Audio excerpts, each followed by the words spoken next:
చర్యలు తీసుకోదా చిన్న చిన్న మైనర్ రిపేర్లకు కూడా మీరు బాధ్యత తీసుకోకుండా ఇప్పుడు ఆయన ఈయన రాలేదని చెప్పేసి మాకు అవగాహన లేదు, మాకు సంబంధం లేదంటే ఎట్లా సార్? సంబంధం లేదని నేను చెప్పడం సార్, ఎక్కడ ఇష్యూ ఉంటే చెప్పండి. ఇప్పుడు నేను అనేది ఏమంటే మనకు NSR DWP ద్వారా టోటల్ గా మన సెల్ కాన్స్టిట్యూన్సీ కవర్ అవుతుంది. అవుట్ ఆఫ్ 306 303 విలేజెస్ కవర్ అవుతాయి. 331 ఇచ్చేది కానీ 303 ఇస్తున్నారు. అదొక్కటి మనం ఎఫిషియెంట్ గా మేనేజ్ చేయగలిగితే ఇవన్నీ డిపెండబుల్ సోర్సెస్ మనకు ఏంటంటే సార్ ఇష్యూ 1000 ఫీట్ పోతే కూడా నీళ్ళు పడుతుంది. వీగరు వినగొండది గ్రావిటీ మీద 320 కోట్ల రూపాయలు ఆల్రెడీ టెండర్ దశకి వెళ్ళింది. అది గొల్లపల్లి రిజర్వాయర్ నుండి గ్రావిటీ మీద ఆల్ విలేజెస్ కి నీళ్లు ఇవ్వాలని ప్రాజెక్ట్ శాంక్షన్ ఈ జిల్లాకి. ఎన్ని వేల కోట్లు?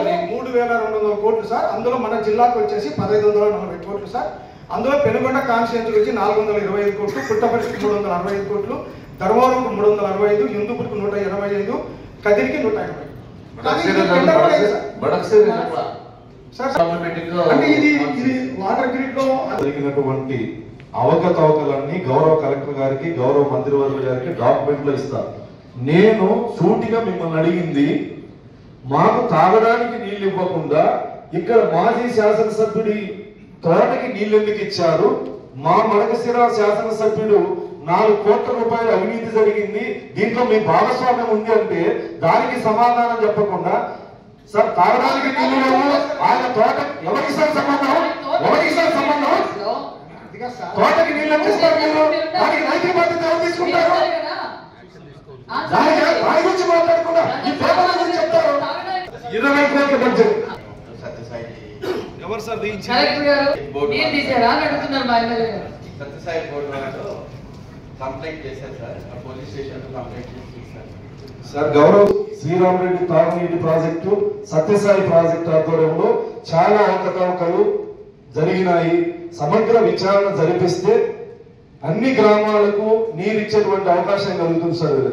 వీళ్ళకి సమగ్ర తాగునీటి పథకం ఆ ప్లాన్ కింద కళారెడ్డి సార్ గారు మినిస్టర్ గా ఉన్నప్పుడు ఒక 100 crores and 38 lakhs project sir EAP కింద శంకుస్థాపన కూడా జరిగింది సార్.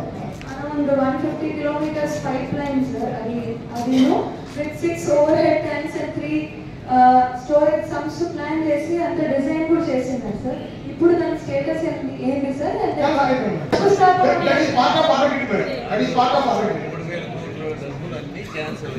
ఏమి ప్రపోజల్ చేయలేదు,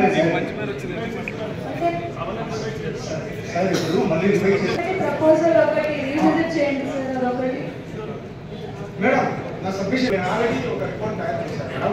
అంటే ఇప్పుడు అప్పటి కాకుండా ఈ రేట్ల ప్రకారము అంటే ఇప్పుడు ధర్మవరం కూడా అంటే ఆప్టిమం యూటిలైజేషన్ చేసుకొని అక్కడ కొన్ని నెట్వర్క్స్ ఉంది సార్ ఇక్కడ పార్లపల్లి దగ్గర.